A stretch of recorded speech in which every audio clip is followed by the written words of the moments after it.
Mr. Speaker.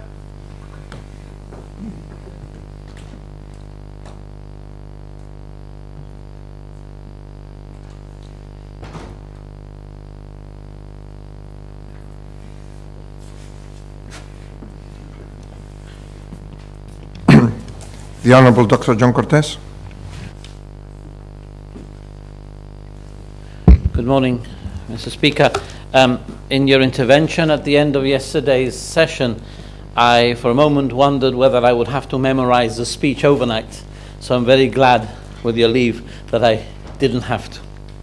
Mr. Speaker, as I start my budget address, my fourth and my last before an election, I do so with an overwhelming sense of achievement and pride.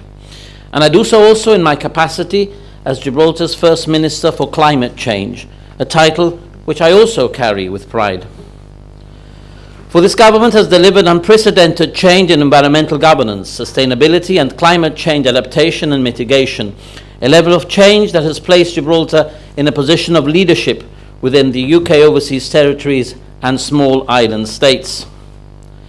Sound environmental governance includes government, business and civil society, and views natural resources as collective public assets that are not diminished when they are shared, thereby allowing communal benefit from clean water, air and biodiversity. Gibraltar's environmental policy has changed considerably to this effect over these past few years.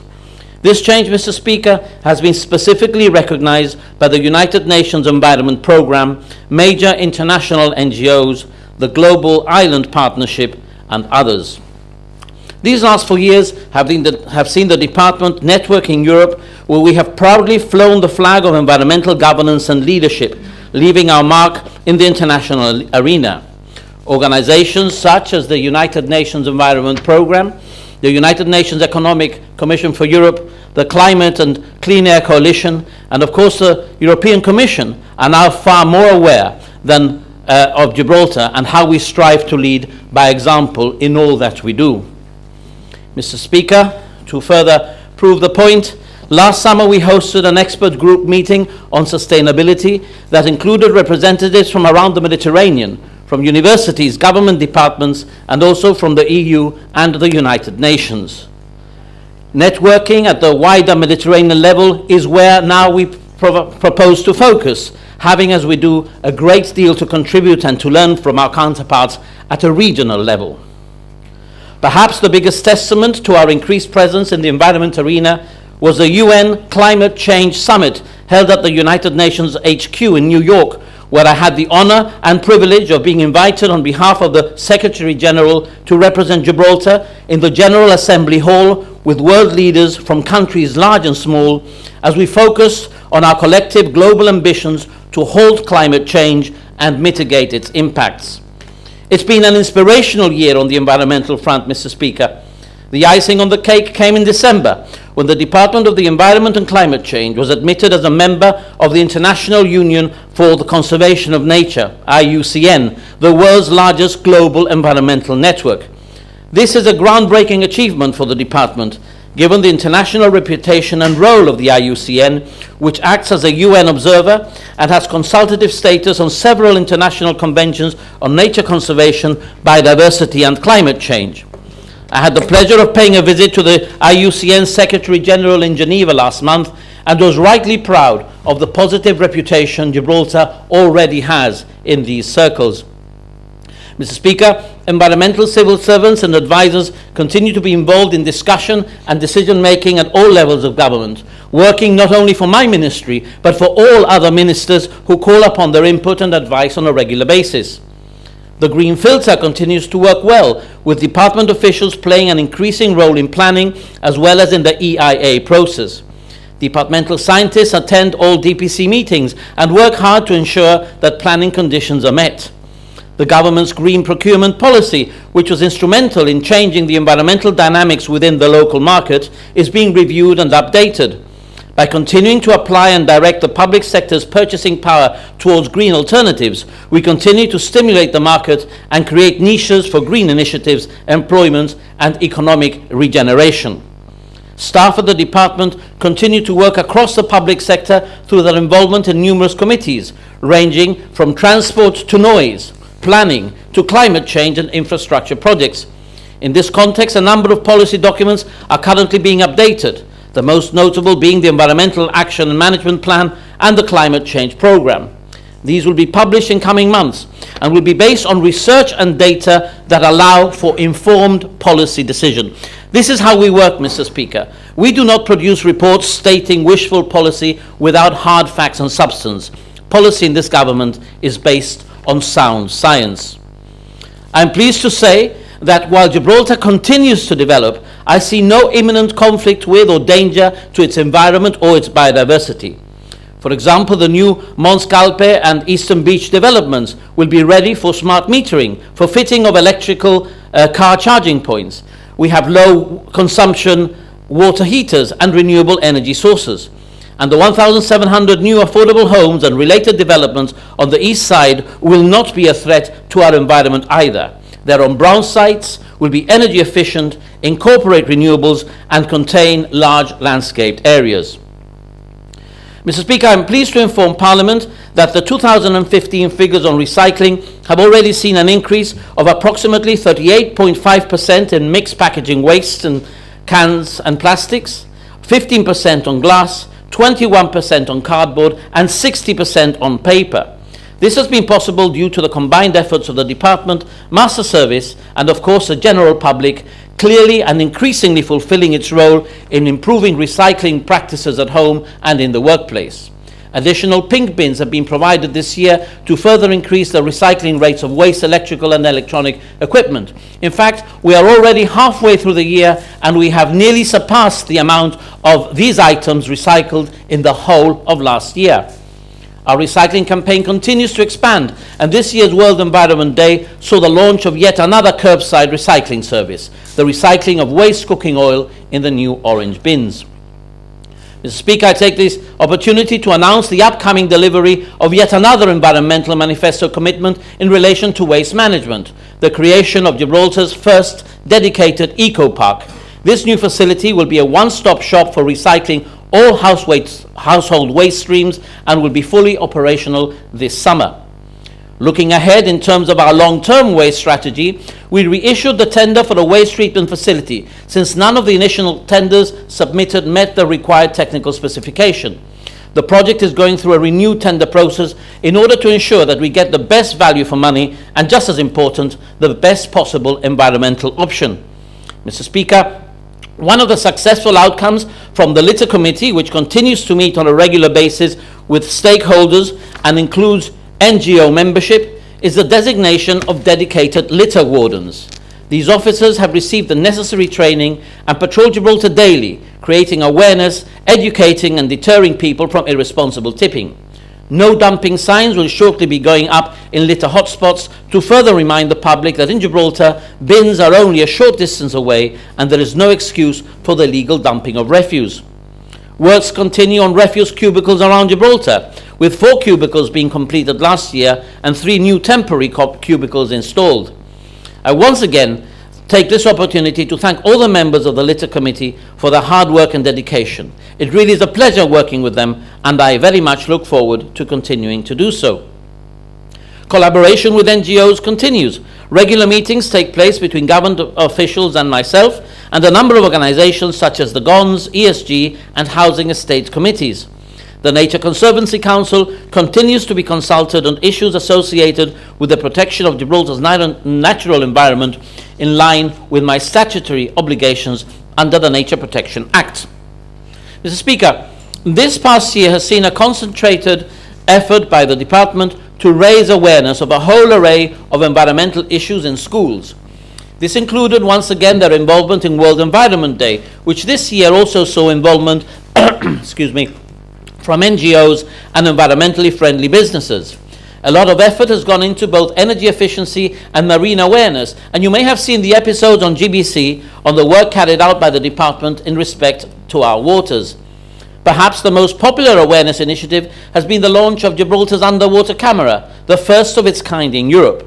This underwater camera forms yet another element of the wider marine surveillance program carried out by the Department to monitor the status of marine habitats and species within British Gibraltar territorial waters. A dedicated website has been created on the Department's Thinking Green website to provide all with real-time footage of Gibraltar's rich underwater environment. This pioneering project is proving to be successful for many reasons. It is continuously providing scientific data on Gibraltar's marine diversity and water quality, and perhaps more importantly, Mr. Speaker, from the point of view of delivering a mindset of sustainability within our community. Children and adults alike entertain themselves in the wonders that underwater Gibraltar has to offer. The appreciation of nature and the realization that sustainable management is essential can best be achieved through visual appreciation and understanding. Our marine environment is too often remembered for the wrong reasons or forgotten due to its inaccessibility. And this program thrusts the marine realm into our daily lives in a non-intrusive yet highly exciting and educational manner. Once again, Mr. Speaker, this initiative has been recognized far and wide. Mr. Speaker, the government's online geo-portal also continues to work well and is being used widely here and abroad. The interactive map of Gibraltar, produced by the Technical Services Department together with Environment and IT, is continually being updated. The increasing use of GIS among the public and private sectors is yet another success story in the environment portfolio. An interesting point of note is that in the last 2 months, the number of hits from USA has increased significantly to the point where USA is currently the #1 country in terms of page visits to our geoportal. I'm also pleased to say that for the second time running, the Department of the Environment attended the UK Overseas Territories workshop on the environment and the use of geographical information systems. The workshop was funded by the Foreign and Commonwealth Office and took place in Turks and Caicos in February last year, where the department took the opportunity to showcase how Gibraltar is making use of GIS and 3D modeling tools for environmental research and planning purposes. Gibraltar's participation in these workshops is important in fostering collaborations and strengthening link with the UK Overseas Territories and environmental research institutions. Mr. Speaker, in order to stress the importance that this government places on building partnerships with our colleagues from the overseas territories, Gibraltar will host an international environmental conference in July this year with a focus on the UK Overseas Territories, Crown Dependencies and other small islands. The conference will provide a forum for government environmental bodies, NGOs and commercial organizations to discuss key conservation issues and highlight success stories, exchange ideas and forge partnerships. Overseas territories, crown dependencies and other small island communities that share similar environmental problems and possibilities will benefit from learning about one another's history and experience of planning and conservation initiatives. Mr. Speaker, both the Gibraltar Electrical Authority, which I now chair, and the Department of the Environment and Climate Change have been working extremely hard on other fronts regarding Gibraltar's energy and climate change strategy. The Department of the Environment and the recently created Climate Change Task Force, chaired by the Deputy Chief Minister, have already addressed key aspects of Gibraltar's strategy during the course of the year.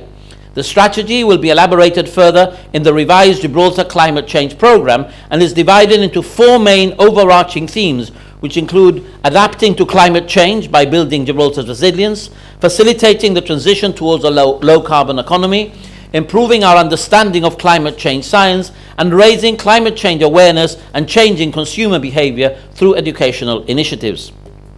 This follows the strategic approach adopted by the United Nations Environment Programme for combating climate change. Some of the key measures that form part of the strategy are being implemented already and include developing and encouraging the uptake of solar energy, developing and encouraging the uptake of marine renewables, and improving end-user efficiency. The ongoing program by the GEA to replace public building lighting and street lighting with solar-powered devices and or LEDs is proving particularly successful, as proven by the figures released by the GEA, which shows a considerable reduction in energy use.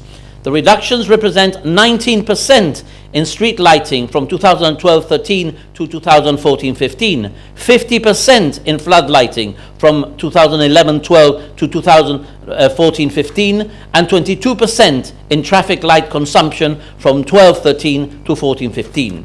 These represent a reduction both in carbon emission and in cost to the government. Other key initiatives that have been carried out recently include the introducing of financial incentives to increase the uptake of solar technologies, such as the Solar Energy Deduction Rules 2015, protecting local carbon sinks. The extent of the nature reserve has been increased. An energy efficiency awareness campaign currently underway, and an energy awareness website which is being developed to be launched later this year. Mr. Speaker, that is not all. This year, I also commissioned and published our first ever city-level inventory of greenhouse gas emissions for Gibraltar, which provides an accurate understanding and picture of the major sources, activities, and contributors of these emissions. Work on other day-to-day energy issues continues to take place. In relation to energy performance of buildings, the government has completed a building renovation strategy which sets new cost-optimal levels of energy performance for new and existing buildings, as well as defining nearly zero energy building standards as we move towards 2020. The assessment of the energy performance of public buildings is ongoing. In the last financial year, approximately 267 energy performance certificates have been issued and 37 EPC site visits have been carried out by staff of the department. The department has also participated and been actively involved in a number of other EU conferences and workshops.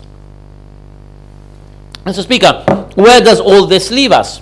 Well, the total amount of carbon dioxide emitted from power generation fell by 24%, from 181,182 tons in 2013 to 141,936 tons in 2014. Clearly, our energy and climate change policies are not only taking shape, but showing results. Our coastal water, bathing water and groundwater monitoring programs continue to operate smoothly, with samples collected on a monthly basis from all our beaches, offshore locations, Gibraltar, around Gibraltar's coastline, and from Gibraltar's freshwater aquifers. The department also continues to collect and monitor marine sediment, phytoplankton, fish, and bivalve tissue samples. Data collected is used by the department to help meet its reporting obligations under the Bathing Water Framework and the Marine Strategy Framework directives. These are key pieces of EU legislation that have an important role in the management of our territorial waters. Mr. Speaker, a notable development in this aspect relates to Western Beach, already covered at length by the Deputy Chief Minister in his address yesterday. What I can add is that potential outflows to all other beaches have over the past 2 years been systematically blocked or diverted, so that there can be no danger now of any sewage outflows in any of them.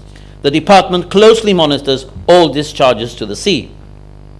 The importance given to the quality of our waters and our beaches is clearly enshrined in the announcement I made earlier this year regarding new wastewater treatment plants, a project that should have taken place many years ago, but which the previous government ignored, despite the fact that it is an EU directive requirement. The tender process is now nearing completion, and I will be making an announcement soon. This will ensure that Gibraltar is finally compliant with the EU's Urban Wastewater Treatment Directive. Mr. Speaker, the Department of the Environment and Climate Change is also making steady progress with its support of the Artificial Reef Programme, with new additions to the reef network, such as the Sunswale, which was recently deployed in the vicinity of the Roja Marine Conservation Zone. This project has been warmly welcomed by local conservation groups, recreational divers and fishing associations. It has now been nearly 2 years since the Artificial Reef Programme was reinvigorated by the department with the creation of the Northwest Artificial Reef, and I am very pleased that, as I had anticipated, the reef has proven to improve marine life in the area. Work is also being carried out on other marine ecosystem restoration.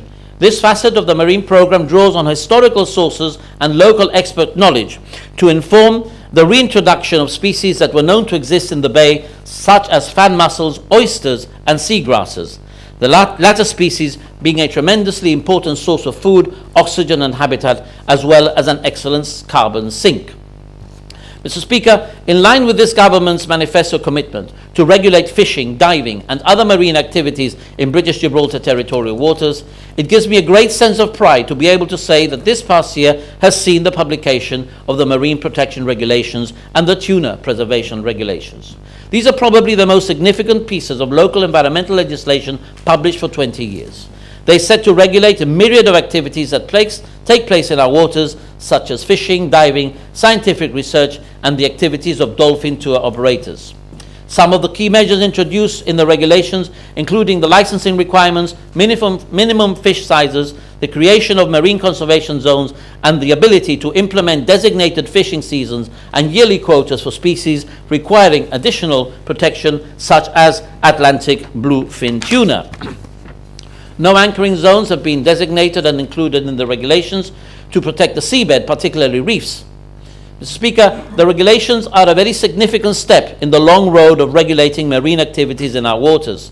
The Department has had to make key changes to the way it operates to be able to administer the functioning of the regulations. A dedicated counter has been created to process all license applications and queries, and a number of guidance documents published to better inform the public on how the regulations work. A marine species identification booklet has been produced and is made available to all applicants to highlight some of the common fish and mollusk species found in Gibraltar, along with their corresponding minimum sizes. Both regulations were subjected to a lengthy consultation process encompassing a wide variety of stakeholders, including but not limited to recreational anglers, divers, marine biologists, cottage and big game fishermen, spear fishermen, diving and dolphin tour operators, and sports fishing enthusiasts. In line with the spirit of cooperation and continued consultation, the Marine Protection Regulations also provided for the creation of a statutory working group, which I chair. This working group meets on a regular basis and serves as a platform to discuss relevant issues such as sustainable fishing activities in BGTW. Mr. Speaker, this fulfills many of the recommendations of the 2013 Fishing Report, and it has stopped virtually overnight the past problem of non-resident anglers along the shores with multiple rods not allowing space for others and littering the shoreline. I cannot but stress the immensity of this task and achievement, involving tremendous dedication from the department staff and wide-ranging discussion with many people to arrive at what are workable pieces of legislation that achieve the dual purposes of safeguarding the marine environment for future generations while allowing all responsible activities to continue in an organized manner. The Tuna Preservation Regulations in particular show the world that Gibraltar has stepped up to assume its international obligations and is well capable of being entrusted with legislating for the protection of its marine resources within the whole of BGTW, much of which falls within a European Special Area of Conservation. The closed season for tuna, for example, now follows the provisions of ICAT, the International Commission for the Conservation of Atlantic Tuna. Any bluefin tuna that is now caught within British Gibraltar territorial waters during the open season needs to be reported. A dedicated office and landing point has been created where anglers are able to dock against the jetty to weigh and report any tuna catches. Alternatively, anglers may also submit the required forms electronically. An awareness campaign on sustainable fishing practices will also form part of this landmark initiative, along with a tuna tagging program. The program builds on the ongoing work carried out by the department with local fishing clubs on species that are commonly found in Gibraltar, such as the white bream. Mr. Speaker, Gibraltar has never ever had this level of responsible regulation which looked after the interests of nature, those who fish, and those of us who enjoy eating fish sustainably. In this way, we can clearly refute any allegations from others that we are illegally exploiting or failing to protect our marine resources. Mr. Speaker, in terms of environmental health, the Environmental Agency, with its dedicated team of environmental health professionals, continues to work on many fronts and expand its work in environmental monitoring, including control, building control, waste regulation, and food input controls. In addition to the developments mentioned in my speech last year, the agency has also incorporated the issuing of ship sanitation certificates into its work, excuse me, become the main entity liaising with the UK's Health and Safety Executive on major projects such as a new power station, continued to liaise with pollution specialists, continued to expand its Gib Enviro app, continued to provide specialized waste management training to staff and to waste industry representatives, established a partnership with the University of West England to provide practical environmental health training, continued expanding its anti-dog fouling campaign, and delivered food hygiene courses to organizers and to participants of outdoor events such as Calentita, the fair, and it's also revamped its annual Christmas campaign. The agency does a tremendous amount of excellent work for the community that often goes unnoticed, but is nevertheless absolutely essential for maintaining the level of Gibraltar's environmental governance. Mr. Speaker, works on the improvement of the North Front Cemetery are progressing. In the past 12 months, walls have been plastered and painted, toilets refurbished, signs and information panels erected, as well as paths cleared. We will be installing CCTV cameras in order to combat any future spouts of vandalism, as was unfortunately the case recently. Mr. Speaker, I am also pleased with the recent publication of a command paper on the revised Cemetery Act, which dated, the old act dated from 1889, bringing this legislation in line with modern times and allowing for more efficient management. Another important development that I am pleased to share with the House is the digitization of cemetery records using GIS. Mr. Speaker, we all know how important green areas are for our well-being. Between April 2014 and 15, we have therefore continued with the urban planting program and planted a total of 158 trees around Gibraltar. At the same time, the department has worked extensively on the maintenance and improvement of existing green areas. And what better showcase of the value of green areas and the benefit they bring both environmentally and socially to the community than Commonwealth Park. The park continues to be enjoyed by very many and has now become one of Gibraltar's prime recreational areas. How many in this House doubted? How many questions were asked suggesting it would be a waste of money or impossible to achieve or maintain? Mr. Speaker, people have voted with their feet, and their feet are now firmly in the grass. And to think that the opposition could not find a way to support the act that guaranteed the protection of what is now one of Gibraltar's most cherished assets. Work will now shortly start on the first of the new dog parks, which is expected to be completed in September. The Gibraltar Botanic Gardens have also been improved. The work is expanding beyond the purely recreational to an increasing role in taxonomy, ecology, conservation and education. Indeed, this capacity building has facilitated the integration of the Botanic Gardens as a key associate partner of the University of Gibraltar's Institute of Life and Earth Sciences, which will allow the gardens to continue to develop as a key player in research and conservation in the region and promote Gibraltar internationally. In addition, there have been many improvements to planted areas and a much greater outreach to involving young people. April next year sees the 200th anniversary of the opening of the Alameda Gardens, and a number of improvements and events are planned to celebrate this historic date. I move now to the Gibraltar Nature Reserve, an area that, as you know, I hold very dear. The government remains committed to restoring Gibraltar's natural assets in a sensitive and environmentally friendly manner for the enjoyment of residents and as an improvement to our tourist product. No one can deny that the government, through its environment, tourism and heritage ministries, has pumped more investment and done more to revitalize this natural treasure in 3 years than the GSD did in 16 years in government. The revitalization of the nature reserve was well overdue. The gravitational pull of such new attractions to cruise liners to Gibraltar cannot be underestimated. To assist in the marketing process, a Nature Reserve app for smartphones has been launched and is available for both Apple and Android devices. Another application that's currently being developed is an interactive encyclopedia of Gibraltar's rich wildlife. Mr. Speaker, formerly derelict areas of historical interest continue to be renovated and reopened to the general public. The project also includes upgrading the various parts in the Nature Reserve with an all-round enhancement of safety and accessibility features. Innovative attractions and facilities for the general public will be provided as part of the project, including a spectacular new suspension bridge at Royal Anglian Way and a glazed lookout or skywalk at Mount Misery. Mr. Speaker, the launch of the Gibraltar Nature Reserve Management Plan is imminent. The new plan contains a wide range of recommendations for the Upper Rock and other areas of ecological importance in Gibraltar that were afforded protected status under the Nature Conservation Designation of Gibraltar Nature Reserve Order 2013. A large number of measures being included within the new plan have already been implemented or initiated in different parts of the reserve during the past year, such as improving visitor access and restoring paths within the Upper Rock and the northern defences, improved firebreak clearing program, including the creation of new firebreaks, installation of nature reserve demarcation and traffic awareness signs along with interpretation panels, installing new balustrades and restoring road barriers, repopulating key species such as the Barbary partridge and the wild rabbit. Mr. Speaker, I have to pause here given the fact that I was accused by members of this House of being responsible for the decline in the numbers of the secretive Barbary partridge and was blamed for its imminent disappearance.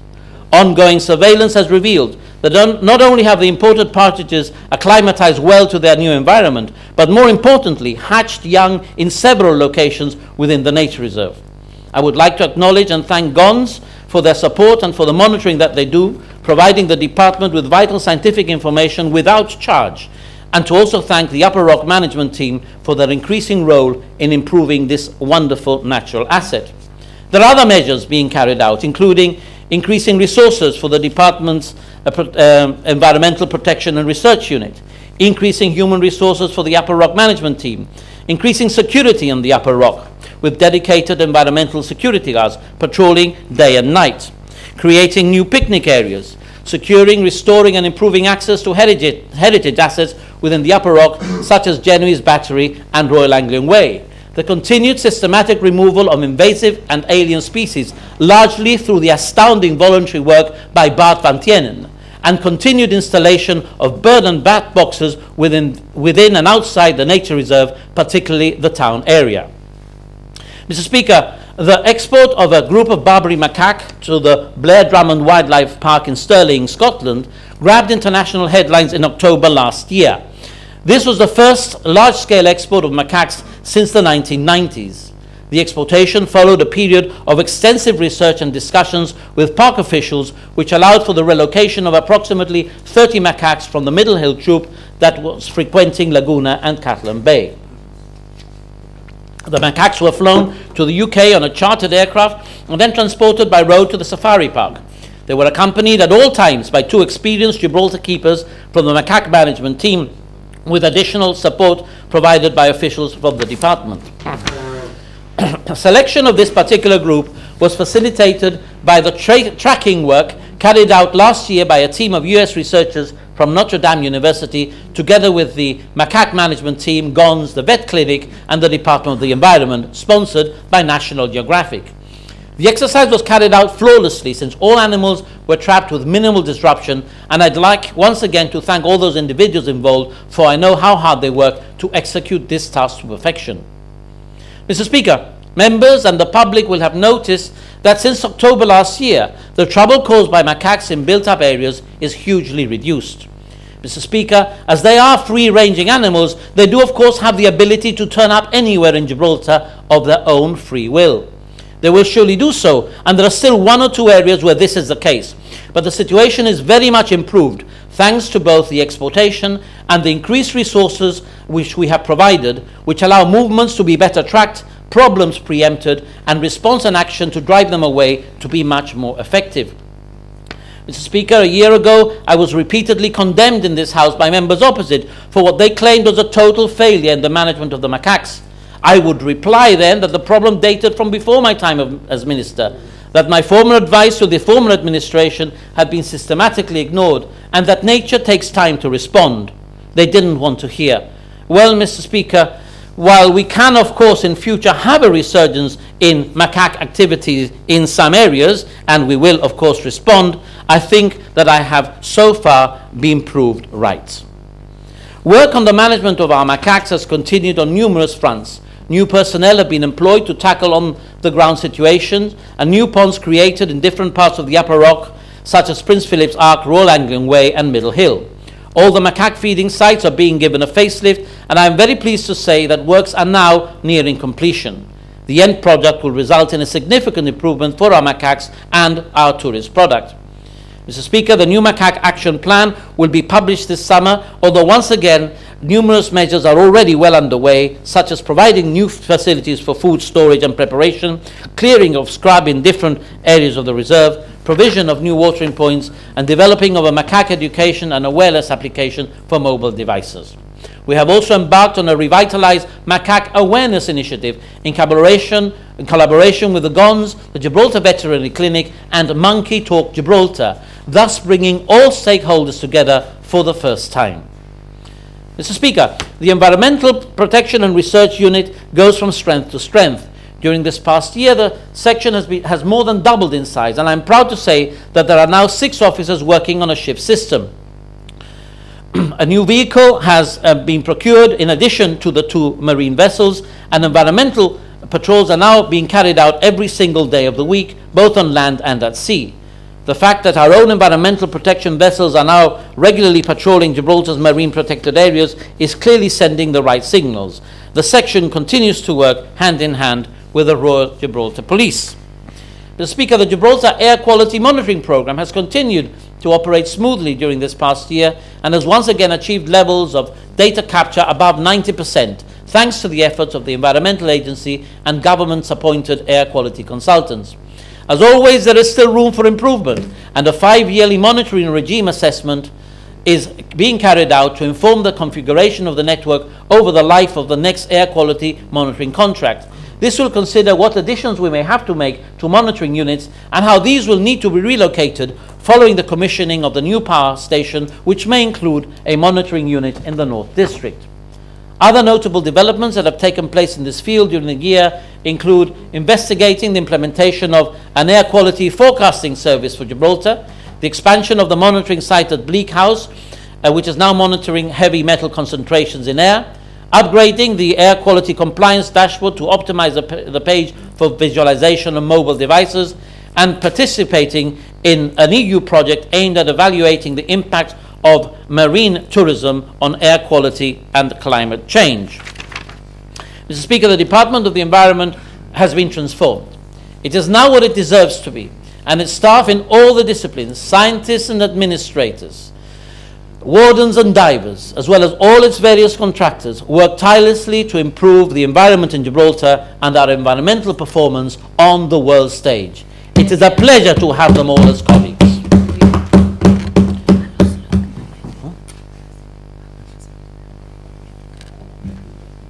Mr. Speaker. No, actually I don't. Never met her. Mr. Speaker, 2014 was a very challenging year for electricity production in Gibraltar, when on Easter Sunday, one of the waterport engines suffered a major mechanical failure, which subsequently led to a huge fire that took out Gibraltar electrical power supplies and extensively damaged poor, old, battered Waterport power station. Government was quick to react, and within a period of 1 week, it had arranged for the delivery of additional rental plant to replace the generating plant that had been lost in the fire, in order to ensure that there was sufficient installed capacity to deliver the electrical energy demands of Gibraltar. This led to 7 months without power cuts, the longest period since at least 1995. Even with the 3 power cut episodes that we have suffered recently, the average number of power cuts is infinitely smaller for this year than for as many years as I have been able to go back, which is more than 20. And why?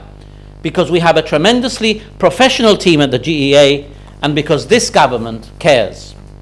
The authority will continue to improve the reliability of the system to minimize the likelihood of generation power cuts and reduce emissions during this interim period, where the new power station is being designed and constructed.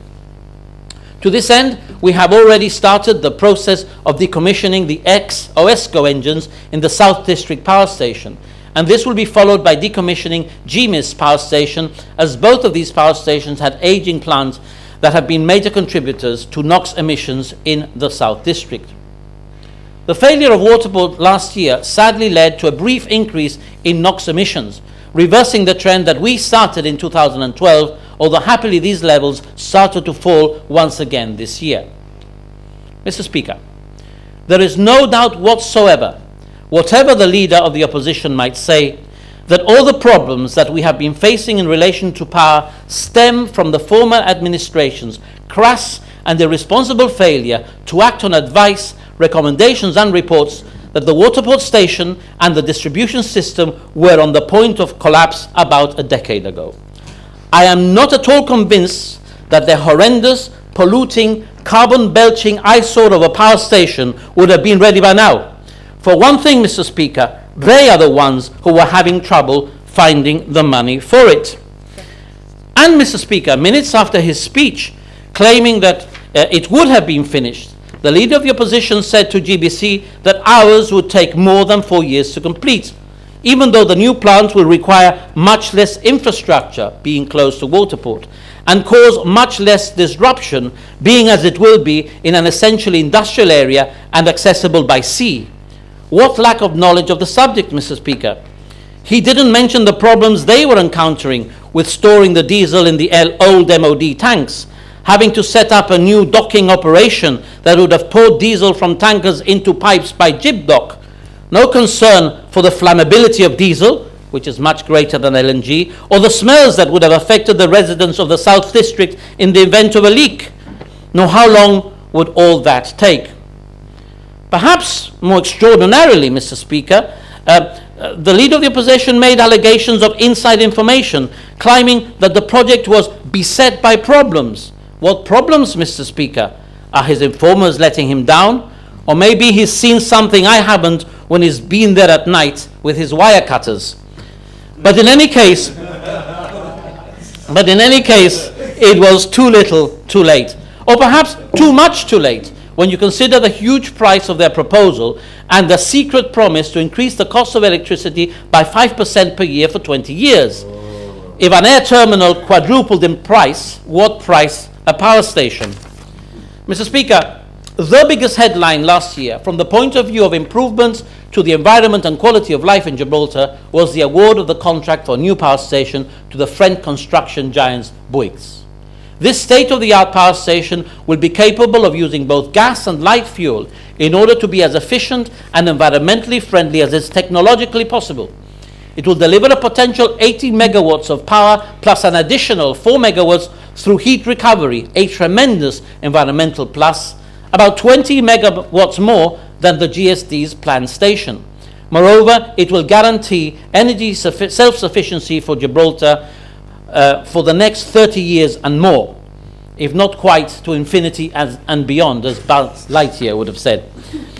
We were absolutely right not to proceed with the previous administration's contract for a power station that would have burnt more polluting fuel and would have cost more and incurred huge fines for Gibraltar in respect of carbon emissions.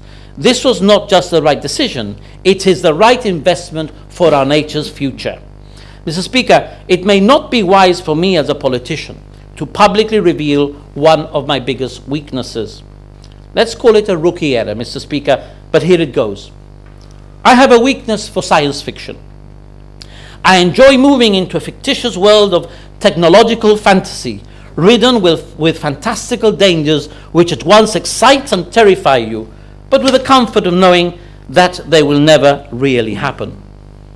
It's with some knowledge of the genre, therefore, that I must attribute to the opposition one of the worst examples of science fiction writing that I have ever read.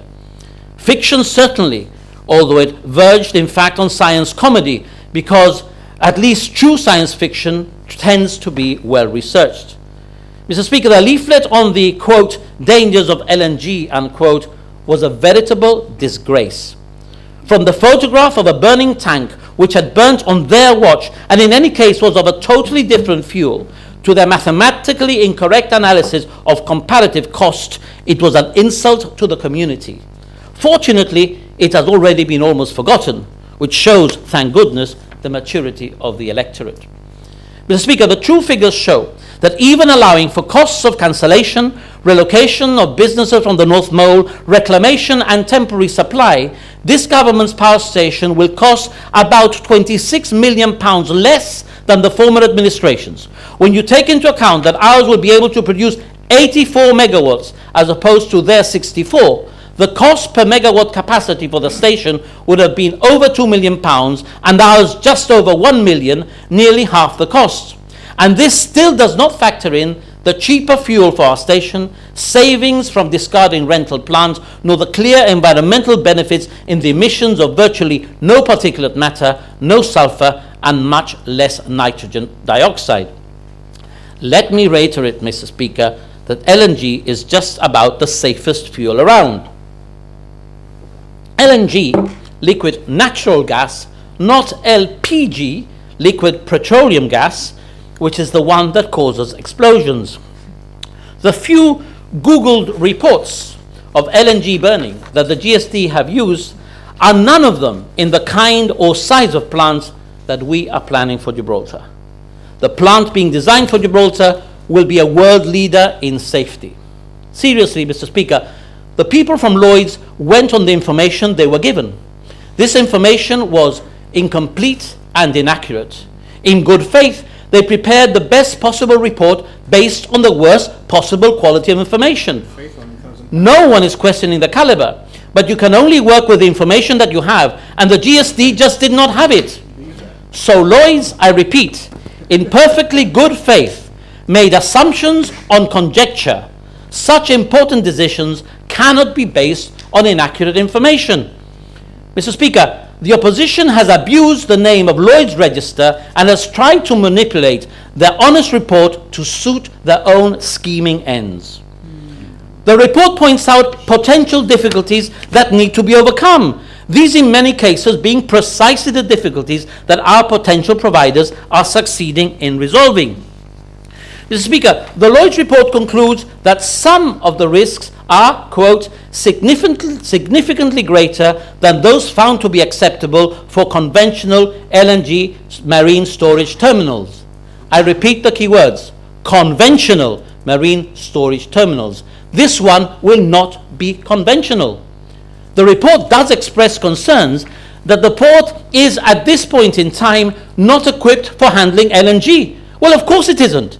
It isn't equipped for handling herds of stampeding elephants either. We've had no need to deal with either up till now. But all the necessary adaptations will be made in order to be able to do so, to handle LNG, Mr. Speaker, not to handle stampeding elephants. Although there's just about as much danger of a significant incident in our LNG plant as there is of a stampede of pachyderms suddenly disembarking in the port and taking our fair city by storm. Mr. Speaker, I am certain that Lloyd's Register would not recommend boiling water being poured over anybody's head. They would point out that you have to be aware of the potential dangers of boiling water and the need for it to be handled carefully and for there to be safeguards in place to avoid scalding. But that doesn't mean you can't make yourself a cup of tea. You must ensure you use a safe kettle and that you're trained in how to pour and how much to put into a cup before it overflows. Mr. Speaker, the government and the GEA are doing things responsibly. The UK's Health and Safety Laboratory have advised that an LNG power station and storage in Gibraltar are doable provided it's done correctly. Therefore, we are awaiting the detailed designs, which we're on the point of receiving, in order for them to finalize the detailed assessment. That is the time when we will responsibly share these with the public. Lloyd's has essentially said nothing different to this. Mr. Speaker, the matter is one over which the opposition should be showing a responsible approach and be willing to wait until all the studies have been completed and all the science is clear before resorting to spreading fear. Is this too much to ask? Their failure to do so, their rushing into the fray, only betrays their real lack of confidence in their own position. Mr. Speaker, the GST does not care about power or clean air or safety. They do not care who they scare with their misinformation and fabrications. Their approach is not about genuine concerns, but a vile attempt to inject needless fear into our community. It is an absolute disgrace.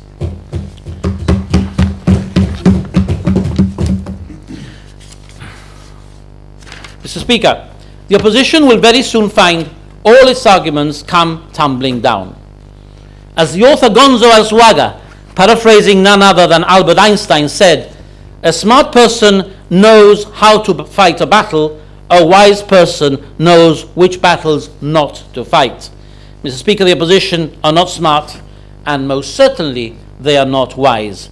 They have lost this debate even before it's really started, As members will know, and the Chief Minister made reference to this in his address, cruise ship giants Carnival Cruises have just ordered 4 brand new cruise liners with a capacity for 6,600 passengers each, all powered by gas and carrying LNG storage tanks. And to quote the President and CEO of Carnival, Arnold Donald, speaking recently to Bloomberg TV, "We certainly wouldn't be doing anything we didn't think was perfectly safe." Mr. Speaker, I spent my entire life fighting for a safe environment. I am not about to change now. I can confidently say that the new power station will be safe, clean, virtually non-polluting, with enough capacity to cover our energy needs for years, and will be supplemented by renewable energy as we develop this. To return to the more mundane, Mr. Speaker, I can report that during the last financial year, a total of 179.2 million units were billed, and the amount collected was £24.6 million. The number of consumers rose slightly to 19,411, an increase of 138 from the previous years. The total installed generating capacity at the end of the year stood at 95.48 megawatts, as new rental plant replaced the aging plant. Once this plant is decommissioned and the turbines removed from site to make way for the new power station, the installed capacity will be 75.08 megawatts, which is more than sufficient to meet the forecast peak demands until 2017 of approximately 42 megawatts until the new station is commissioned. The price of fuel supplied during the last financial year has decreased substantially to levels that had not been seen over the last 15. It started the year at £559.40 per tonne in April 2014, going down to £358 at the end of December, before going slightly up again to £368.94 per tonne in March. These low oil prices have not had a huge impact on our fuel expenditure on account of the authority having entered into a hedging arrangement which has been in place for the last 6 years. I must add here that the cost of LNG remains lower. Mr. Speaker, the authority continues to upgrade and expand the network and the supervisory control and data acquisition that is used to monitor the generation and main distribution system, thus providing a better and faster response when dealing with power outages. This year we have installed the fibre optic link through number 7 high voltage ring in preparation for the full automation and monitoring of all the substations as part of the new power station infrastructure works. Improvement works also continue to the electrical supplies to Laguna and Moorish Castle estates as part of the block refurbishment and lift programme. Improvements to the public lighting network continue with replacement of existing street lights with LED and/or low-energy lanterns. This year, Waterport Road, Queensway and Catlin Bay Village have been done. As I mentioned earlier, this has seen a reduction in the street lighting electrical consumption of 15.3% compared to 13-14 and 18.7% compared to 2012-13. These are true savings in energy and money. We continued also replacing our Christmas lights with LED lights, and again received very positive feedback from the public of last Christmas's lights, and in particular the switching on ceremony that was organized in conjunction with the Ministry of Culture. Training and development of technical staff of the GEA continues. This year we arranged specialized training courses to introduce modern jointing techniques that reduce the downtime in repairing low voltage joints by more than 50%. This was in addition to the refresher health and safety and fire training that is part of the continuous development of authority staff. During 15-16, in addition to the day-to-day maintenance and repairs, work will continue on the new power station infrastructure, and we will see the start of the associated infrastructure new distribution centres at Waterport and Mid-Harbours. The design of the new power station will gain momentum with the EIA and the technical review of the engineering design by Bouygues that will be carried out by the authority technical team supported by Mott MacDonald as technical engineering consultants. Work is also programmed to continue on the replacement of substations which were procured this last financial year and which will now be replaced to increase the reliability and robustness of the high voltage network. Mr. Speaker, as you know, My portfolio was extended by the Chief Minister last December to also include responsibility for water production as Chair of Aquagib Limited.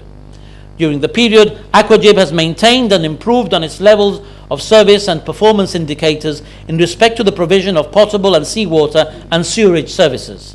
In order to achieve this level of service, Aquagib had an expenditure of £12,115,000. In addition, Aquagib Limited has continued to invest over the period on capital projects as part of its asset replacement plan aimed at maintaining and improving the water infrastructure assets in Gibraltar as included for in their contract with government. During this period, a total of £730,000 was spent on capital projects, which included the replacement of potable and seawater mains, replacement of customers' water meters, meter cupboards and manifolds, improvements to the reverse osmosis desalination plants by the building of new chemical dosing equipment, and the second pass RO polishing unit at the Waterport plant. Also, Phase 1 improvements and upgrading to the SCADA system of remote monitoring and operation of the RO plants, pumping stations and reservoirs.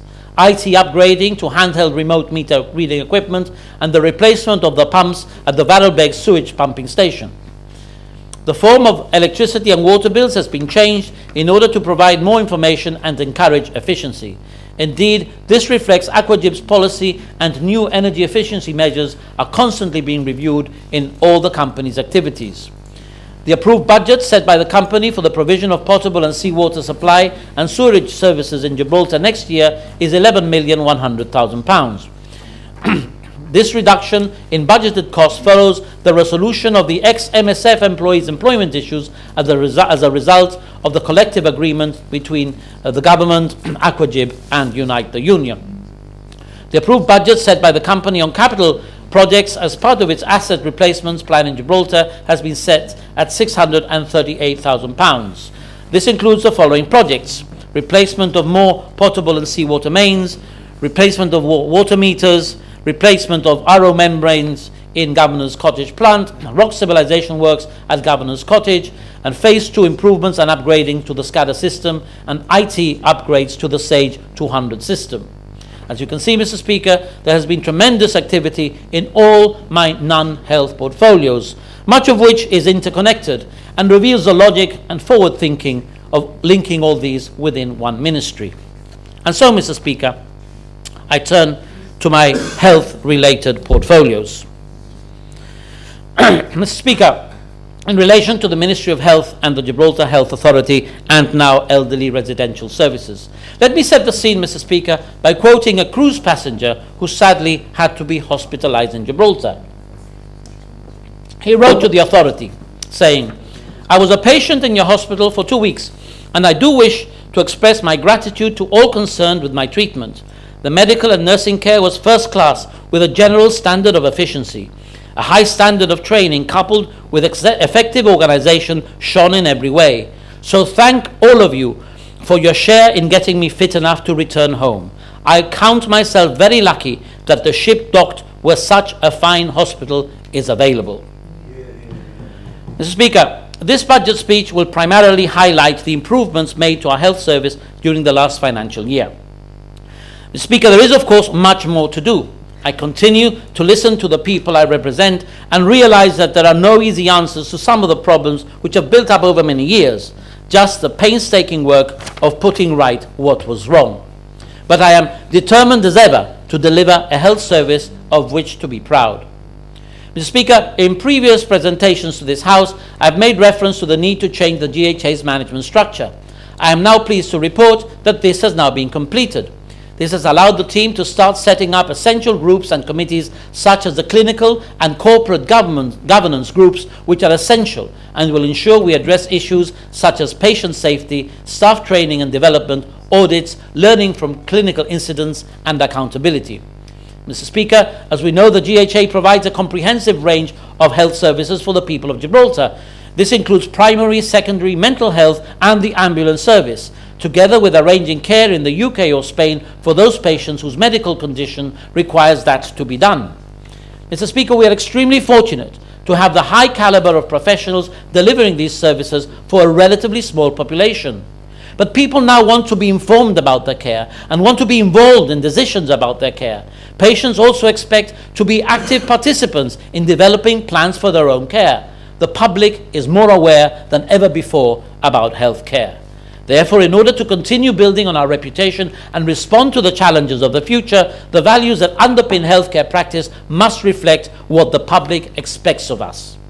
Mr. Speaker, I gave a commitment over 3 years ago, and with the assistance of all at the GHA, we will continue to seek ways of improving all areas. We have a vision of the kind of organization we wish to be and the service we wish to provide, and our strategic plan sets out that vision and how it will be achieved. Mr. Speaker, in its strategy, we've identified 5 key objectives, which are 1, prevention rather than cure; 2, provision of care and services; 3, training, development and succession planning; 4, governance, quality of care and safety; and 5, communication and engagement. Mr. Speaker, I will now turn my attention to specific areas of our health service, what has been achieved and what is in the process of being introduced. In the field of public health and health promotion, Mr. Speaker, health promotion is one of the key ways to improve the health and quality of life of our community. We promote the comprehensive childhood immunization program, but at the same time we also look to the more senior members of our community, for which the GHA has introduced a new vaccine against shingles, which will be of great benefit. Shingles is more common in people aged over 70 years, and complications are also more likely in older persons. For this reason, as of this year, the shingles vaccine will be available to all persons during their 70th birthday year, or if older than 70, on their 79th birthday. Mr. Speaker, during this period, government also introduced vaccinations against meningitis C for students who were starting university as a means of protection against the disease. Meningitis vaccination has been routinely given to infants in Gibraltar for many years. However, research has shown that the protective effect of the vaccine may decrease as the child grows older. Young persons who enter higher education for the first time usually move into areas where people live close to each other, such as university halls of residence and shared accommodation, where they are exposed to unfamiliar bacteria. They will benefit from the protection offered by a single dose of the meningitis C vaccine. We have also requested the necessary vaccine stock to be able to produce meningitis B vaccination in the autumn at the same time as the UK. Mr. Speaker, the colorectal cancer screening program was formally commenced on the 1st of April last year. During the first year of the program, a total of 2,159 invitations were sent and 2,204 test kits were dispatched. In response, 849 samples were received, of which 638 or 75% were negative. During this year, the screening program picked up 2 cancers. Mr. Speaker, as promised last year, the GHA introduced a new screening program to detect aneurysms of the abdominal aorta from the 1st of March this year.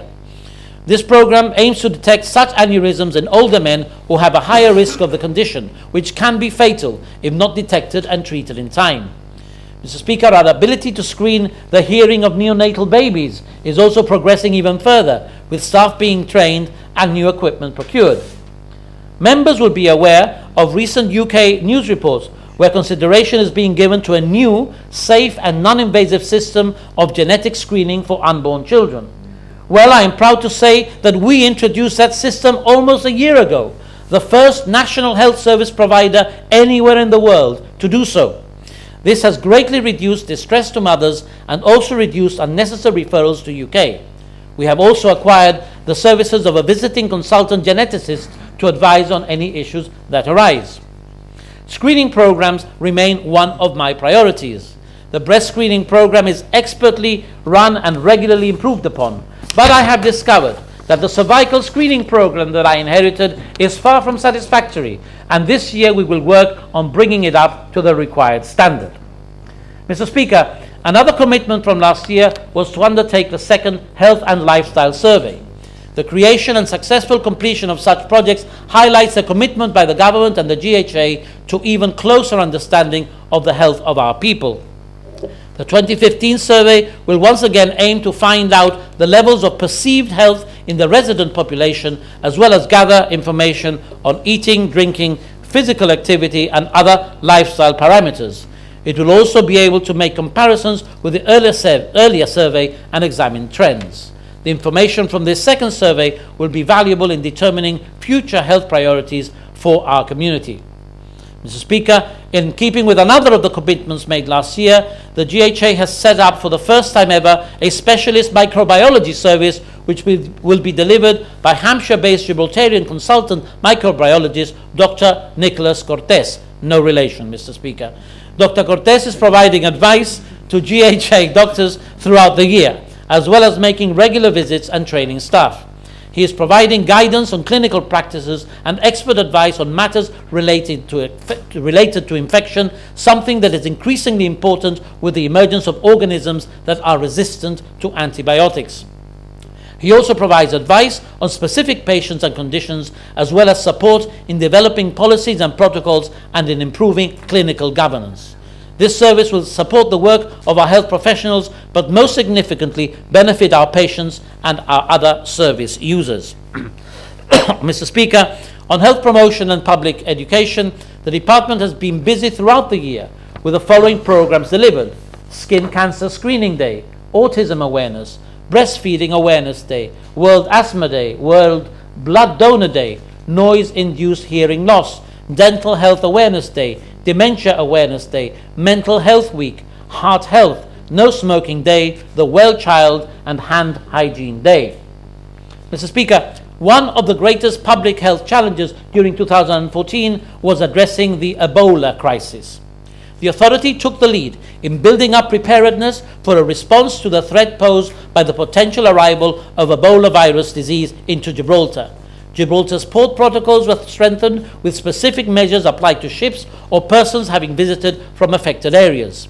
The Borders and Coast Guard Agency, Pier Masters, HM Customs, the airport and the police were all similarly prepared. A comprehensive viral hemorrhagic fevers policy covering preparedness, disease recognition, personal protection, infection control, investigation, clinical management, specialist advice, and waste disposal was prepared. A dedicated reception and isolation unit within St. Bernard's Hospital for admitting potential suspected cases was swiftly and safely created, together with a comprehensive training program delivered by our excellent infection control nurses to healthcare workers. 2 simulation exercises were successfully held on 5th November and 11th December to test these plans. We were well ahead of the game. Speaker, as I have mentioned already, the management structure review that I initiated in 2012 is now complete, and we are now adapting to this and streamlining operations. As part of its new services, the GHA HR department will shortly be introducing and conducting exit interviews with all employees who leave the organization. The benefit to the organization of encouraging staff to complete the exit interview process is that important information can be obtained which can be used to support other initiatives and policies such as health and well-being, stress management, and equality. Mr. Speaker, in order to support the HR function of the GHA, we have entered into a formal agreement with the UK's NHS employers, which will allow us access to the various services provided by the organisation. These provide access to publications and include guidance and case studies, access to seminars and webinars on topics such as health and well-being at work, staff engagement, organizational development, raising concerns at work, equality and diversity, just to mention a few. Mr. Speaker, the GHA will benefit immensely from this arrangement, from the experience and expertise that can be obtained from NHS employers. We are working hand in hand we are working hard, Mr. Speaker, in becoming the exemplary HR department of Gibraltar. Mr. Speaker, staff are the most important asset the health service has, and we aim to provide practical support on all aspects of managing human resources, which in turn promotes better care to patients. Mr. Speaker, the GHA held its 7th annual staff award ceremony this year. Around 140 members of the staff and their guests came together to celebrate the long and loyal service of staff who have worked for the GHA for more than 25 years and a range of individual and team acts of outstanding performance in the last year. Special mention needs to be given to Mr. Stephen Mascarenhas and Mr. Francis Mauro, who work as GHA messengers and were joint winners of the GHA's prestigious Employee of the Year award. Mr. Speaker, on the issue of the consultant contract, I can report that we are in the final stretch to full resolution, with just some minor details being worked out between the negotiating teams of the GHA and Unite. We are also reviewing the contracts of our non-consultant hospital doctors. Mr. Speaker, in keeping with the manifesto commitment on the subject of General Medical Council registration, doctors will in future need to be registered and licensed to practice by the GMC in order to register under the Medical Registration Board in Gibraltar. The new procedures follow extensive discussions with public and private sector doctors in Gibraltar, as well as with the UK Department of Health and the GMC. We are working with doctors to ensure a smooth transition, to guarantee that currently registered doctors are reassured, and to resolve any issues that may arise without prejudicing anyone's ability to practice legitimately. Mr. Speaker, this process has required the enactment of further rules establishing the role of responsible officer who will oversee the licensing of doctors in Gibraltar. There will also be a comprehensive program of continued professional development and regular appraisals to a standard acceptable to the GMC in order to be revalidated. This process has already commenced in the GHA with the support of the Health Education Wessex Training Board. Speaker, the process will provide comfort in the knowledge that all our doctors will be validated by the greatly respected GMC and is already serving as a catalyst leading to improvements of standards of practice and good clinical governance. I look forward to working with the MRB and the doctors in making this a working reality. Mr. Speaker, in the same vein, new regulations to govern allied health practitioners are also in place.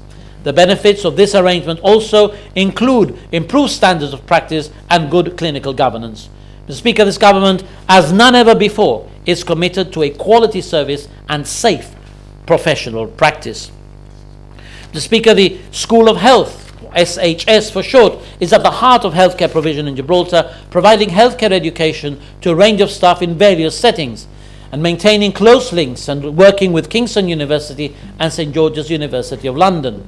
Mr. Speaker, the school has over the last year introduced a range of new initiatives. The enrolled nursing program has had over 40 pupil nurses taking part. Enrolled nurses registering with the Nurses, Midwives and Health Visitors Registration Board Gibraltar have and will take up employment with the GHA in various care settings. This is a joint award with the Pearson Edexcel's Qualification and Credit Framework Level 3. This was an innovation of this government and is an opportunity not available in the UK. It has opened the possibility for nurses to train through all the different levels while staying in Gibraltar. The first ever degree program delivered fully in Gibraltar is due to render its fruit this year. 11 students are expected to graduate in autumn 2015, and existing posts have been earmarked for all the students. The school is looking forward to offering joint degree and working closely with the new University of Gibraltar. The part-time MSc in Leadership and Healthcare has entered its second year. Senior managers from across the GHA are participating in the first ever program of study at this level. A number of other training programs have received considerable school input. For example, QCF levels 2 and 3 for healthcare assistants and ambulance service personnel, and assisting the ETB with a care training program in cooperation with the care agency. The school is also assisting with the clinical governance aspects of ambulance service, ensuring that this service is patient-centered, safe and effective. Mr. Speaker, in order to improve the learning experience and environment, there has been an investment in the refurbishment and additions to the IT facilities within the school, which will offer staff and students further resources in the form of a 20-seater computer seat. Mr. Speaker, to show this government's commitment to healthcare education, an unprecedented year-on-year BSc nursing program is to run in September 2015, as opposed to the alternate year intake. This will allow more local residents to fill registered nurse posts. Mr. Speaker, I am pleased to reveal that the school's program have received an exceptional external examiner report from the South Bank University of London regarding the academic quality of the BSc Honours Adult Nursing Programme. The school has also received 2 further outstanding external reports from Pearson EdXL regarding the support candidates received from the school as well as practitioners in this field. Mr. Speaker, finally on health education, 2 GHA teams were shortlisted for the prestigious awards of Innovation Nurse of the Year and Lymphedema Nurse of the Year by the British Journal of Nursing. The last 12 months have seen significant steps being taken by the GHA ambulance service to raise the pre-hospital care to current UK standards. Most GHA ambulance staff have over 10 years' experience, reflecting the high staff retention, extensive experience and strong motivation for the job. The recent designations of a clinical development and training officer and a resilience and special operations officer have allowed these leadership roles to focus, develop and expand into their respective specialities. Mr. Speaker, paramedic service practice was introduced successfully on the 1st of December, and already the benefits of using these advanced skills are clear, with out-of-hospital pain management demonstrating to be a prevalent area of practice. Advanced life support can be delivered out of hospital, providing life-saving interventions at the incident site. The paramedic response vehicle has proved to be at the sharp end of Gibraltar's pre-hospital response. Furthermore, attendance of a paramedic allows the possibility of triaging incidents, thus ensuring that resources and skill are used more effectively. Mr. Speaker, our multi-agency relationships are getting stronger, and our professional interactions are now providing reciprocal benefits.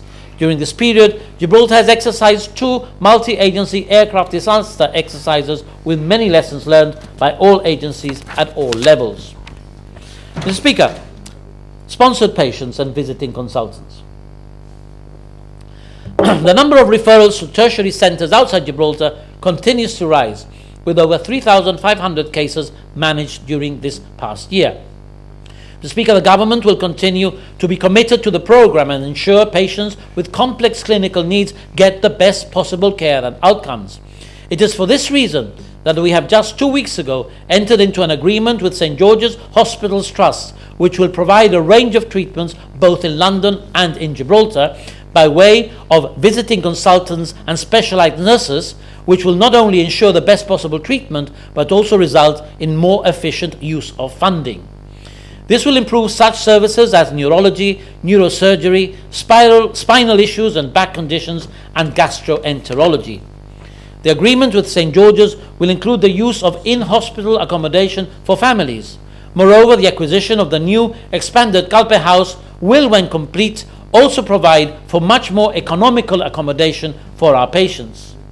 Still in relation to sponsored patients, Mr. Speaker, I am pleased to announce that we have now completed the review of sponsored patient allowances, and that as from the 1st of July, the weekly maximum allowance will be increased from £427 to £504, with a corresponding percentage increase in the allowances for those staying at Calpe House.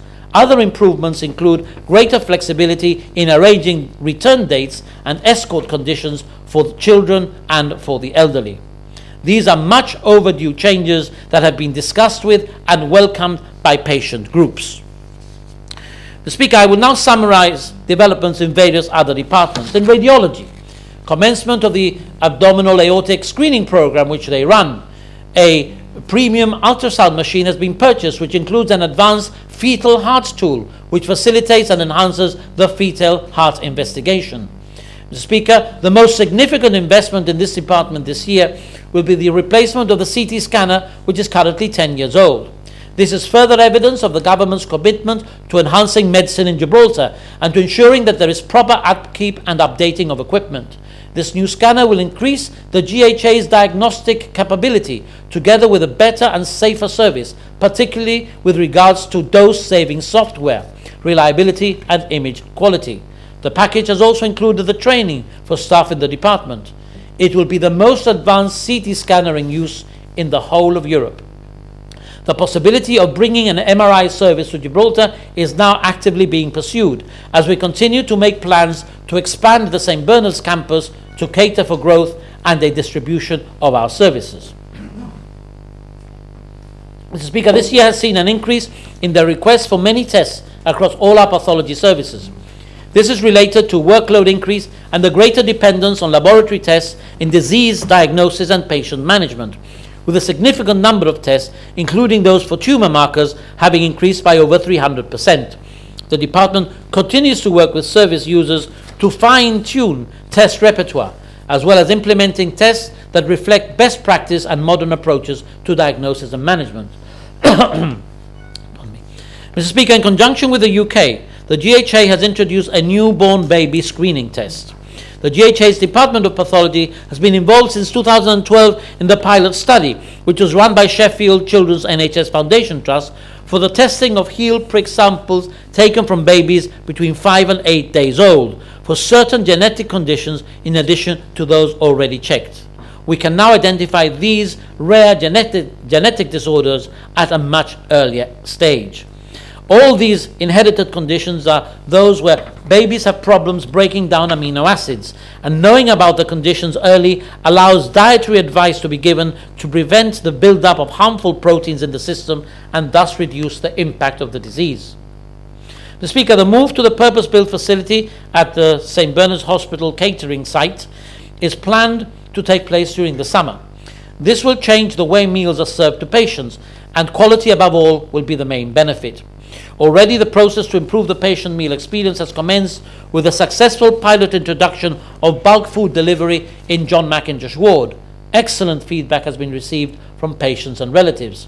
Great thought has gone into the design of the facility in terms of energy efficiency, which will reduce running costs. The new facility, together with the changes to be made in the way that meals are served, will give a wider choice of meals for our patients. Mr. Speaker, the GHA's estate is spread across multiple sites that include St. Bernard's, Primary Care Centre, Ocean Views, Community Mental Health, and the catering facility. And there's also an increasing amount of equipment maintained for patients in the community. During the last year, a total of 2,833 work requests and emergency call-outs were attended to. This is a significant increase in workload, which mirrors the increase in assets now being managed. The clinical engineering team has also been engaged in numerous major projects as part of an ambitious program of improvements across the GHA, including the expansion of clinics in the Primary Care Centre, a new dermatology clinic, expansion of the blood department of the Community Mental Health Facility, relocation of the hospital's liquid oxygen tanks, installation of a new lift for St. Bernard's Hospital, and new vital signs central monitoring system for A&E. Speaker, over this financial year, we have made substantial progress in our medical devices life cycle replacement plan, and continue to invest in equipment, upgrading critical medical devices that are nearing or at the end of their specific life cycles. Mr. Speaker, I would like to stress the importance of investment and maintenance of equipment. The GHA repeatedly demonstrates its professionalism and dedication to ensure that St. Bernard's Hospital and other sites remain operational. Mr. Speaker, in keeping with the government's policy for promoting e-government, the GHA reached an agreement with EMIS Ascribe, a leading UK-based company, for the provision of a full integrated electronic patient record, or EPR, for Gibraltar. This follows a European tender process that started in 2013. The introduction of an electronic patient record was well overdue. Mr. Speaker, I am glad to say that we are now in a position to introduce this, and that it will mark a huge milestone in the development of Gibraltar's healthcare, probably one of the most significant ever. Mr. Speaker, the GHA and EMIS Ascribe have been working together to deliver a unique, world-leading product combining all areas of healthcare, the most integrated system anywhere, and will be jointly branding the product. As this develops, patient records will be electronic, so that wherever you go within the system, your clinician will be able to access all of your records. No more lost notes or referral letters, Mr. Speaker. Your GP at the health centre will be able to see your record of intervention in the hospital, x-rays, scans and other results, and your hospital doctor at A&E or in the clinic will be able to see your health centre records. At the end of the process, a GP on a house call on a mobile device will be able to access your notes, as will a consultant doing a ward round in hospital. There will be alerts that appear on screen for certain conditions or medications, increasing patient safety even further. Prescribing and dispensing tools will also be greatly improved.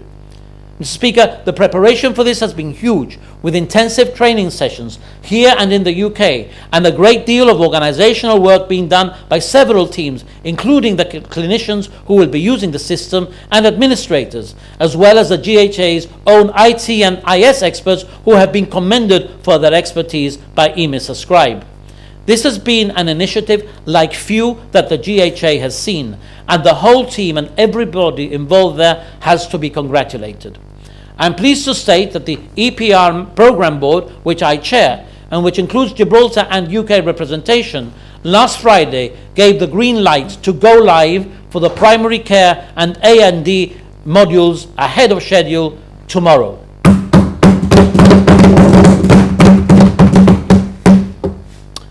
Further modules will follow in phases, with full implementation expected in 18 months.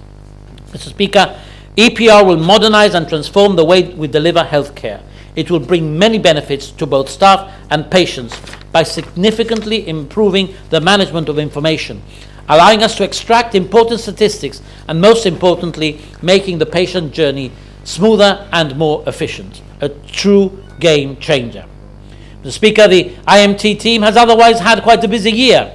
Apart from the work done in supporting the EMIS team on the EPR project, other significant projects have included installing all of the IT systems and equipment and network infrastructure at Ocean Views, community mental health, and the new clinics at the primary care centre.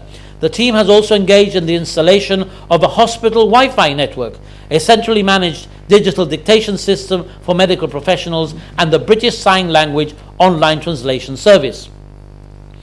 Mr. Speaker, the day surgery unit continues to expand its services and the number of procedures undertaken. The unit continues to undertake on average between 85 to 90% of all elective patients requiring surgical procedures of all specialties. This is way above the UK mean. During 2014, a total of 2,666 surgical procedures were undertaken within the day surgery unit. Mr. Speaker, the continued success of the day surgery unit, which allows a reduction in demand for inpatient beds with an estimated freeing up of over 1,200 bed days on wards, together with the use of the newly refurbished and equipped third theatre, improved utilisation of theatre time, improved bed management, the recruitment of surgeons in orthopaedics and ENT, extra surgical initiatives, and the transfer of long-stay elderly patients to the newly refurbished John Mackintosh wing have resulted in minimum elective surgical cancellation due to beds not being available, despite the increased bed occupancy experienced during this last winter. Mr. Speaker, all of this has contributed to the drastic reduction in the size of surgical waiting lists in St. Bernard's Hospital to what is now the lowest in years.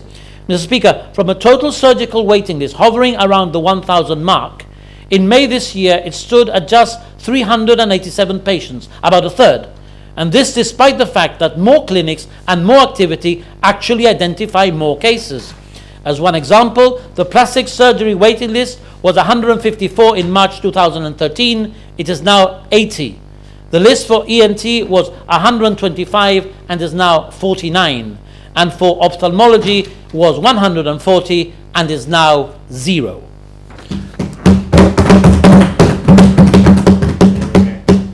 Speaker, the number of operations carried out has also increased. The figure January to May this year being 1,432 compared with 1,282 for the same period last year. Speaker, this is an unbelievable achievement in such a short time after so many years of the same old story. It goes to show that this government's policy of empowering and encouraging clinicians and other stakeholders and supporting them produces results. Speaker, we're now planning extra initiatives in plastic and orthopaedic surgery to reduce the waiting list even further. Mr. Speaker, the GHA continues to explore opportunities of repatriating services. Even though in the short term this represents a greater cost, these costs will be recovered in the long term. The quality of the service is maintained and there is less disruption to patients who do not need to travel abroad. Services repatriated so far have included cardiology service, by increasing the cardiology service agreement with a visiting consultant to allow more work to be done locally. Upper limb surgery, thanks to the specialization of the new orthopedic surgeon, the GHA is now able to offer certain upper limb surgery locally, thereby reducing the need for referrals to UK. ENT services. The GHA will now be able to offer a variety of otology and laryngology surgical procedures locally, reducing the need of tertiary referrals to the UK and reducing the need to bring a visiting consultant over. In oncology, the GHA is close to an agreement that will see cancer carried out in Gibraltar by way of chemotherapy, consultant support, and a multidisciplinary approach to cancer treatment. In line with developing the strategy for cancer services, the first step has been the recruitment of the Cancer Services Coordinator, with whom I look forward to working very closely in the future.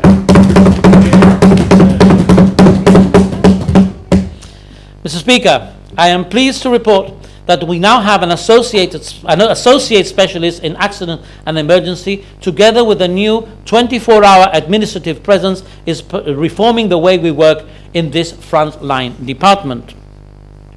On primary care, Mr. Speaker, an area where we still need to continue to improve, especially with respect to access to services and availability of GP appointments.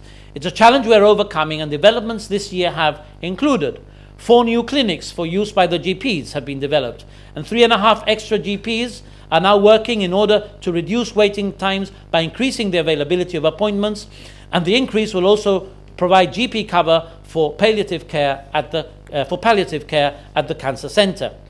A dermatology service, a GP with special interest in dermatology, will be supporting the visiting consultant service and carry out procedures locally. This will avoid delays in having to wait for the visit by consultants from the UK. And to further support the service, a new dermatology clinic has been built, designed by the team as a bespoke dermatology unit, allowing the service to have an established base and provide a better service. And works on the 5th clinic in the dental suite is currently being completed to allow for extra clinical sessions for both orthodontics and general dentistry, with the aim of reducing waiting lists. There is also a repeat prescription box with relevant request forms that's been set up to facilitate patients obtaining a last prescription appointment. The service has allowed the release of extra GP appointments. And British Sign Language video link service introduced this year for patients with hearing impairment. This will fill a communication gap that was missing and will allow this client group to access the services with no barriers. Initially, this has been installed at the primary care centre to allow clinicians and service users to communicate, but it's planned to roll out this technology to secondary care, and a text service for the profoundly deaf has also been introduced. I can report, Mr. Speaker, that these improvements have resulted in the famous queue for appointments on the first of a month having been cleared in June in just 15 minutes. For dementia and the elderly, Mr. Speaker, in line with the completion of the GHA strategy, the drafting of the dementia strategy for Gibraltar is also nearing its completion. Part of this strategy is the development of the dementia day facility, which will be ready in a few months. The new Bella Vista Day Centre will offer services for up to 90 users and will provide much needed rehabilitation care to clients and support to family members. Some of the services provided include current services which will be relocated to the new site. Mr. Speaker, I would like to give a special mention here to the Gibraltar Alzheimer's and Dementia Society, which through their work and commitment, dedication and financial contribution through fundraising, as well as choosing the name for the centre, have been key stakeholders in making this project a reality. As members know, in December last year I was entrusted also with the residential services for the elderly. Of relevance here is a new dementia residential facility, also due to open in a few months, which will look after 52 residents. I must also mention the opening during the past year of John Mackintosh Wing, thanks to the hard work of the former Minister for the Elderly, my friend and colleague Samantha Sacramento. Also as a residential home for the elderly, and during the coming year we will be building up on these developments to improve provision of elderly services, including of course Mount Alvernia, and we will continue to work closely with the care agency to ensure smooth transition between home and residential care. Mr. Speaker, as we all know, the GHA has the largest government budget. The financial year 14-15 saw the budget top the £100 million mark. The main challenges to controlling expenditure correspond to clinical demand-led items, mainly GPMS prescriptions, drugs and pharmaceuticals, and sponsored patients. The GHA is studying ways of becoming more efficient in these challenging areas. Mr. Speaker, on the element of capital expenditure, however, with the creation last year of the GHA's CAPEX committee, we continue to deliver tight budgetary control, with capital expenditure being well within budget this financial year. Necessary major works have been completed, new equipment procured, and a phased, planned and coordinated asset replacement program is in place. This is thanks to a more informed prioritization of expenditure and controlled capital replacement program as a result of improved communication with all stakeholders that has clearly identified budget holders and greater participation from user areas, all part of the streamlining resulting from the management restructure. Mr. Speaker, I now turn my attention to mental health.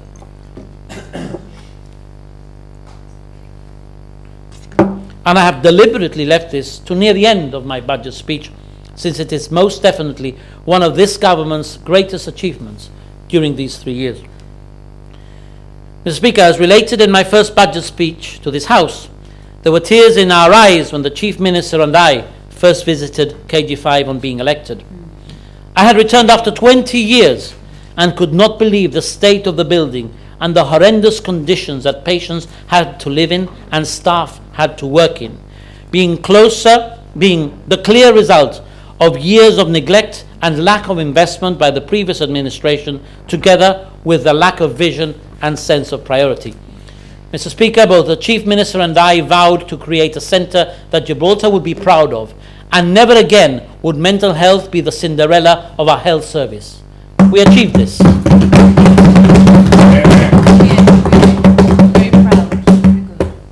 Mr. Speaker, the leader of the opposition in his address yesterday asked members of this side of the House whether they got a twinge, presumably of guilt, about the state of a school. Well, Mr. Speaker, it's not a twinge the opposite side should be feeling, but the cramp of the most bone-twisting kind. Nay, Mr. Speaker, they should shrivel in shame for having created and maintained a mental home with such inhuman conditions and kept it going in its Victorian decadence well into the 21st century, condemning some of our less privileged citizens to a life of squalor, indeed forcing some of them to live out the end of their lives in the old KG5. Thank God, Mr. Speaker, for the professionalism of the staff and the care that they provided, so that at least they could maintain as much of their dignity as possible. Mr. Speaker, the main focus of work in mental health this year has therefore been in preparing the opening of the new facility, Ocean Views. The 7th of February 2015 saw the long-awaited migration to this site, a 52-bedded state-of-the-art modern facility and a bright new chapter in mental health, a historic and truly memorable day for mental health in Gibraltar.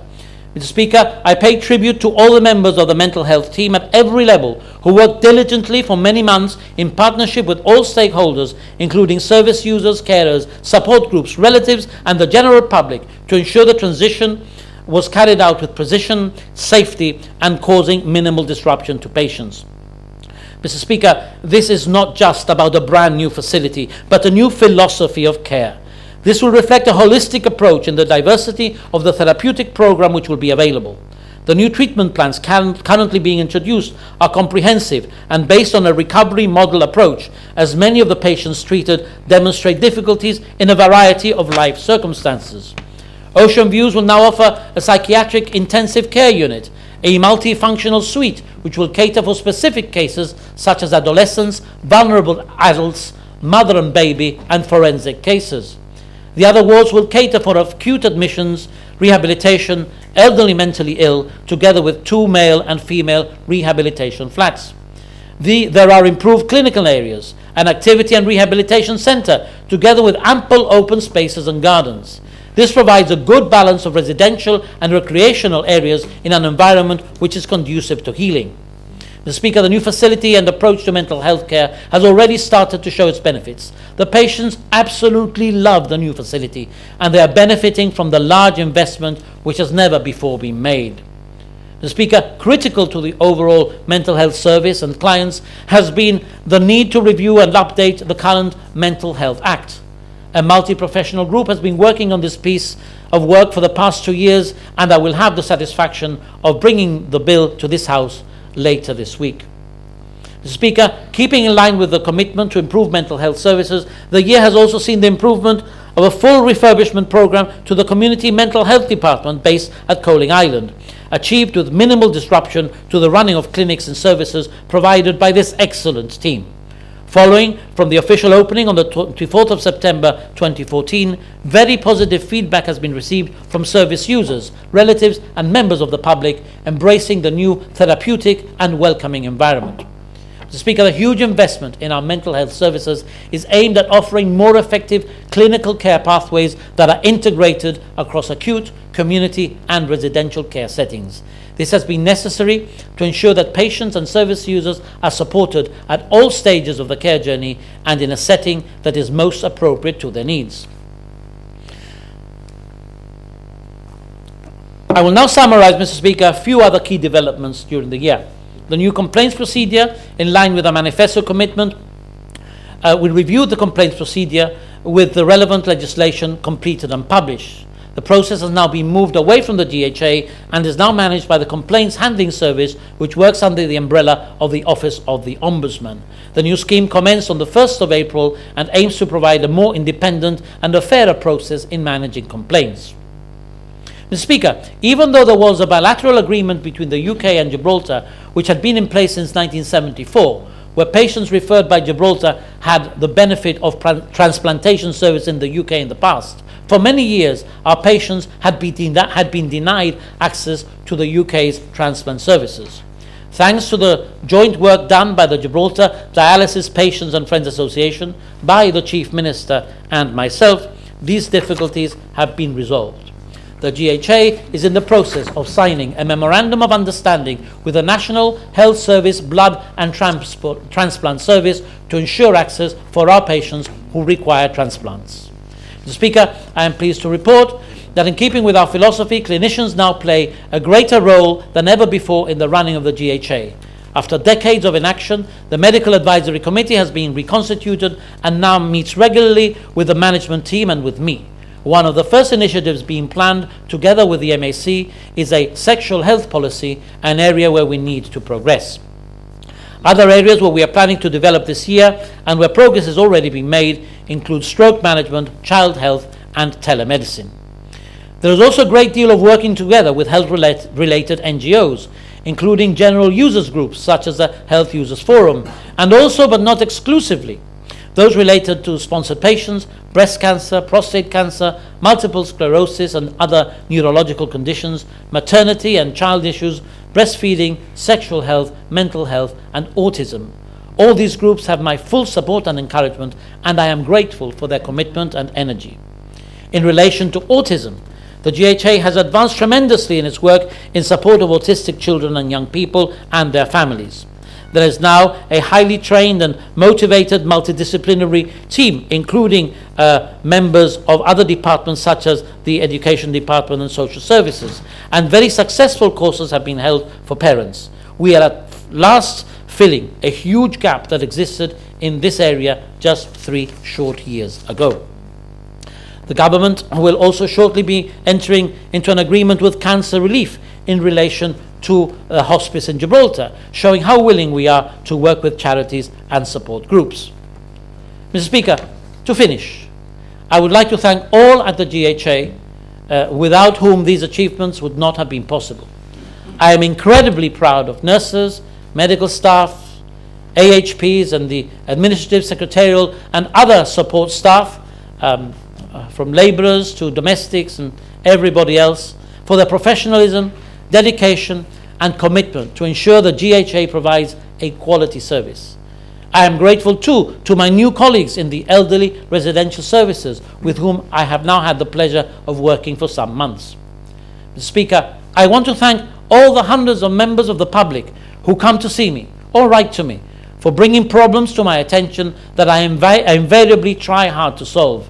Without this feedback, we cannot improve. And I want to thank the trade unions with whom I work regularly and closely for the constructive effective and tireless way in which they carry out their essential and legitimate duties in supporting all our employees. I would also like to thank all those public servants and any other employees in so many departments that I am involved in for their incredible commitment and work, including, of course, the staff of this House. And, of course, my own personal staff based at Environment and at the GHA, some of whom will sadly be retiring soon. They are lovely people, an incredible group of professionals, dedicated, supporting, loyal, and great fun to work with, even during the times when we are under pressure. You have made all the difference to me over the past 3.5 years. Thank you. Mr. Speaker, I will never be satisfied that I have done enough.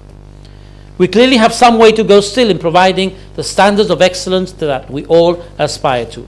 But I can confidently say, for example, that never in the history of the Gibraltar Health Service has so much progress been made in such a short space of time. The same can be said, Mr. Speaker, in other areas of my portfolio.